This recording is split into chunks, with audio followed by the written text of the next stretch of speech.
মা আমিনা রাদিয়াল্লাহু তাআলা আনহা, হালিমা সাদিয়া রাদিয়াল্লাহু তাআলা আনহার ঘরে ছোট্ট মুহাম্মদ সাল্লাল্লাহু আলাইহি ওয়াসাল্লাম ওনাকে দুধ পান করানোর জন্য পাঠাইছেন।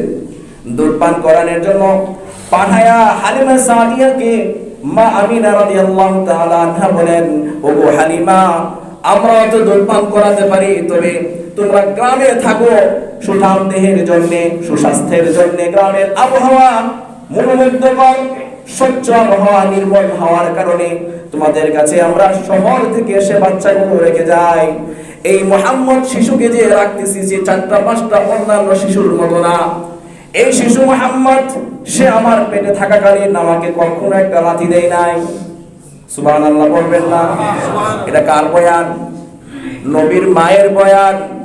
নবীর মা কারে বলতেছেন? হালিমা সাদিয়াকে বলতেছেন, আমার মুহাম্মদ ভূমিষ্ঠ হওয়ার সময় আমার থেকে যখন বের হয় তখন 1 ফোঁটা রক্ত বের হয় নাই। সুবহানাল্লাহ বলবেন না? আমার মুহাম্মদ যখন আমার পেট থেকে বের হয় আমাকে একটা লাথি দেয় নাই। আমার মুহাম্মদ যখন আমার পেট থেকে বের হয় অনেক অসংখ্য আলোর কিরণ বিকিরণ দেখতে পেয়েছি, বিচ্ছুরিত হচ্ছে। আমার মুহাম্মদ যখন আমার ভিতর থেকে বের হয় মেশকাম্বরীর গ্রাণ বের হয়ে গিয়েছে। এমন একটা শিশু আজকে তোমার কোলে আমি রেখে যাচ্ছি হালিমা। ও হালিমা, তার অনেক গুণ আরো অলৌকিকতা আছে, অনেক মুজিজা আছে, এগুলো বলার টাইম নাই। আমার বাচ্চাটাকে তুমি দুধ পান করাও। হালিমা সাদিয়া দুধ পান করাইতে করাইতে 2 বছর পার হলো। মা আমিনা রাদিয়াল্লাহু তাআলা আনহা ছোট্ট শিশু মুহাম্মদকে আনার জন্য ওখানে গেছে, গ্রামে গেছে। গ্রামে গিয়ে হালিমাকে বলতেছে, ওরে হালিমা, আমার মুহাম্মদ কোথায় আছে? আমার মুহাম্মদকে আমার কোলে দাও, আমি দেখতে চাই। মুহাম্মদকে কোলে নিয়ে আদর আপ্যায়ন আদর করতেছে। পাশ দিয়ে কিছু ইহুদি হাইটা যাইতেছে। কিছু ইহুদি যখন হেঁটে যাচ্ছে, তারা ইহুদিদেরকে ডেকে, আমিনা রাদিয়াল্লাহু তাআলা ইহুদিদেরকে ডেকে বলতেছে, আলা তুহাদ্দিসুনি আন ইবনি হাদা, ওরে তোমরা কি আমার এই বাচ্চা সম্পর্কে জিজ্ঞেস করবে না? এই বাচ্চাটাকে কিভাবে আমি লালন পালন করেছি, কিভাবে আমি দুধ পান করাইছি। এই বাচ্চাটার মধ্যে অনেক অনুভূতি পাওয়া ছিল। এই বাচ্চাটা অন্যান্য বাচ্চার মতো না। ইহুদিরা একে অপরের কথা শুনে ফেলেছে। শোনার পরে কালা বাদুহুম লিবাদিন উতলুহু, ইহুদিরা তাওরাত কিতাবের মধ্যে সব জানা ছিল। মুহাম্মদ কেমন হবে, তার জন্মটা কেমন হবে, তার জন্মের সময় কেমন আলামত দেখা দিবে, সে কোথায় আসবে, সমস্ত ভৌগোলিক অবস্থান তাওরাত কিতাবের মধ্যে আল্লাহ তাআলা আগে থেকেই তুলে ধরেছিলেন। এই সমস্ত কিছু তারা পরে পরে নবী মুহাম্মদ সাল্লাল্লাহু আলাইহি ওয়াসাল্লামের জন্ম থেকে নিয়ে মৃত্যু পর্যন্ত সব ইতিহাস তাদের মুখস্থ ছিল। ইহুদিরা তার মায়ের মুখে এই ঘটনা শোনার পরে ইহুদিরা একে অপরে বলতেছে, উকতুলুহু, এই শিশুটাকে আজই হত্যা করো, এই মুহূর্তে হত্যা করো। তাদের একটা আক্রোশ, তাদের একটা ক্ষোভ। শেষ নবী তাদের বংশ থেকে আসবে, তারা আশা করেছিল। শেষ নবী বনী ইসরাইল থেকে আসবে, তারা আশা করেছিল। শেষ কিতাবটা বনী ইসরাইলের উপর নাজিল হবে, তারা আশা করেছিল। সমস্ত আশার মধ্যে আগুন জ্বালাই দিচ্ছে। সমস্ত আশার মধ্যে কি করছে? পানি ঢেলে দিচ্ছে। আর সহ্য হচ্ছে না।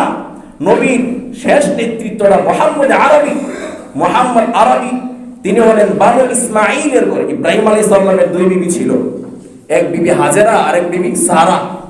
হযরত হাজেরা আলাইহিস সালামের ঘরে ইসমাঈল আলাইহিস সালামের জন্ম হয়েছিল। ওনারা থাকতেন আরবে। এই হিসাবে ইসমাঈল আলাইহিস সালামের ঘর থেকে বের হয়েছে কুরাইশ বংশ। কুরাইশ বংশের একটা অংশকে নবী সাল্লাল্লাহু আলাইহি ওয়াসাল্লাম। ইব্রাহিম আলাইহিস সালামের আরেক বিবি ছিল সারা, তিনি থাকতেন ইরাকে। তাদের বংশ থেকে ইসহাক, ইসহাকের বংশ থেকে ইয়াকুব, ইয়াকুবের বংশ থেকে ইসমাঈল, ইউসুফ, ইউসুফের আরো ভাই বারাদাররা। ইউসুফের 11 ভাই থেকে একজনের নাম ছিল ইয়াহুদ, তার বংশধর থেকে বর্তমান ইহুদিদের জন্ম। এইভাবে তারা সমস্ত কিছু ডিটেইলস মহানবী সাল্লাল্লাহু আলাইহি সাল্লামকে মারতে চাইছে। নবীর মা বলেন, নবী আম্মা জান আমিনা রাদিয়াল্লাহু তাআলা বলেন, না, তোমরা নবী মুহাম্মদকে তোমরা মারতে পারবে না। নবী মুহাম্মদকে মারতে পারবে না, তার বংশ আছে, তাকে একা একই মনে করবে না। তার মা হলো আমি, উম্মুহু আনা ওয়া আবুহু হাদা, তার বাবার দিকে, তার কবরের দিকে ইশারা করে দেখাইছে। তার বাবাও আছে, তার মাও আছে, সন্তান করে আসে নাই সন্তান। কান্নামা আহাসাত মিন ইয়াহুদি শাইআ, যেন মা আমিনা রাদিয়াল্লাহু তাআলা আনহা ইহুদিদের থেকে কোন একটা জিনিস আজ পেয়েছে, কোন একটা জিনিসের আলামত পেয়েছে যে তারা মারার জন্য পায়তারা চালাচ্ছে। এই হলো নবীজি দুধ পান করার পরে ইহুদিরা আমার নবীকে, আপনার নবীকে মারতে চেয়েছে। কিভাবে আমরা এই 31st নাইট আমরা গ্রহণ করব, কিভাবে আমরা এই 31st নাইটের এই অনুষ্ঠানগুলোর মধ্যে আমরা অ্যাটেন্ড করব, আমরা কিভাবে অনুষ্ঠানগুলো আমরা উদযাপন করব যারা আমার আপনার নবীকে মারার জন্য পায়তারা করেছে।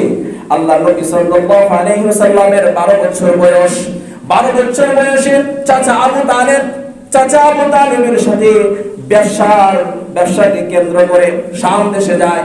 শাম দেশে গেলে ওইখানে বুহাইরি নামক এক পাদ্রী ছিল, ইহুদি পাদ্রী, তারা তাওরাত কিতাবের হাফিজ ছিল। সে মুহাম্মদ সাল্লাল্লাহু আলাইহি ওয়াসাল্লামের সাথে মত বিনিময় করেছে। ছোট্ট মুহাম্মদ, 12 বছরের মুহাম্মদ কথাবার্তা বলতে বলতে ভালো লেগেছে, তার অনেক অলৌকিকতা মুজিজা দেখেছে। এগুলো দেখে দেখে সে অনেক আশ্চর্য বোধ করেছে, সে তার দিকে অনেক আকর্ষিত হয়ে গেছে। এই বলেন আবু তালেব কেটে কেটে কে বলে, ও আবু তালেব, মুহাম্মদের চাচা আপনি এদিকে আসেন, আপনাকে আমি খুব শীঘ্রই বলতেছি, অনেক তাড়াতাড়ি করে, আর দেরি করবেন না, বিলম্ব করবেন না, খুব শীঘ্রই আপনি নবী মুহাম্মদকে নিয়ে মক্কা মুকাররমায় চলে যান। এখানে তার কথা যেভাবে তাওরাতের মধ্যে বলা আছে, এখানে প্রত্যেকটা ইহুদি এ সম্পর্কে জানে। যদি বুঝতে পারে এই সে, তাহলে তাকে আস্থা রাখবে না, তাকে আজকে মেরে ফেলবে। সাবধান, দেরি করবে না, তাড়াতাড়ি তাকে মক্কায় নিয়ে চলে যাও। আবু তালেব দেরি না করে মক্কা মুকাররমায় নিয়ে আবার যথাস্থানে ফিরে আসলেন। দুধ চালানোর পরেও আবার 12 বছর বয়সেও শুরু হয়ে গেছে। এইভাবে ইহুদিরা তাকে নজরদারি করতে করতে নবুয়ত প্রাপ্তি হলেন। নবুয়ত প্রাপ্তির পরে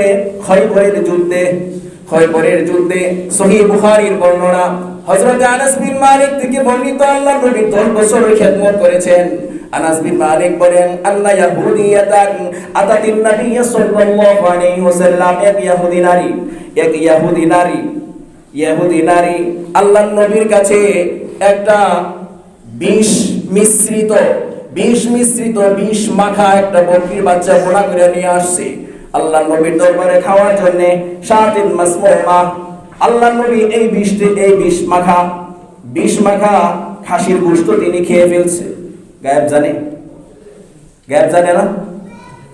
এই নবীজি গায়েব জানে কিনা? এক পার্টি যে বলে নবীজি গায়েব জানলে কি বিষ খাইতো? জানলো নাকি না এই ছাগলের বাচ্চার মধ্যে বিষ আছে, এই খাসির মধ্যে বিষ আছে? জানতো কি জানতো না? অবশ্যই জানতো। যদি গায়েব জানতো তিনি, এই বিষ তিনিও খাইছে, কোন সাহাবীও খাইছে। তারা খাইয়া এই ব্যথা বেদনে মারা গেছে। আল্লাহর নবীর নেক হায়াত আল্লাহ বাকি রাখছে।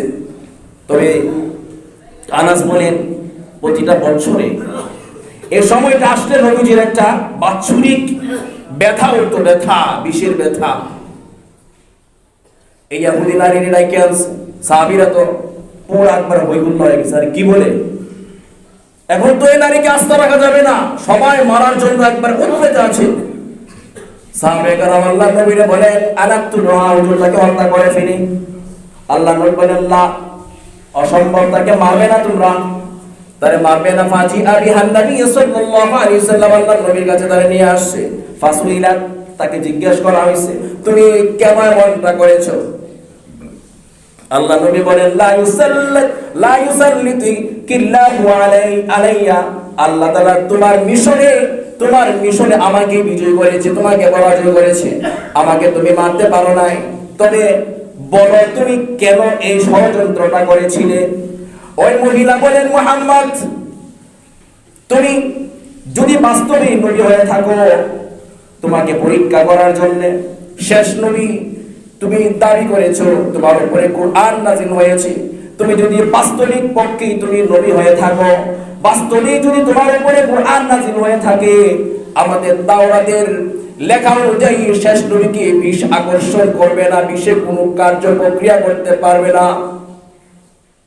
সুবহানাল্লাহ বলতে শেষ নবী যে হবে তাকে কোনো বিষে কাজ করতে পারবে না। আর যদি তুমি নবী না হও, তুমি মরে যাবে। তোমার কাছ থেকে আমরা স্বস্তি পেলাম, তুমি একজন মিথ্যুক ছিলে, আজকে প্রমাণ হয়ে গেল তুমি বাস্তবেই একজন নবী, আসলেই একজন নবী। কেমন ষড়যন্ত্র করেছে ইহুদিরা, তাদের কালচার গুলোকে আমরা প্রত্যেকের জীবনের রুটিন বানিয়ে নিয়েছি, পারিবারিক জীবনের রুটিন বানিয়ে নিয়েছি, ব্যক্তিগত জীবনের রুটিন বানিয়ে নিয়েছি। তাদের কালচার গুলো আমাদের দাড়ির মধ্যে লাগিয়ে ফেলেছি, তাদের কালচার গুলো আমাদের মাথার মধ্যে লাগিয়ে ফেলেছি, তাদের কালচার গুলো আমাদের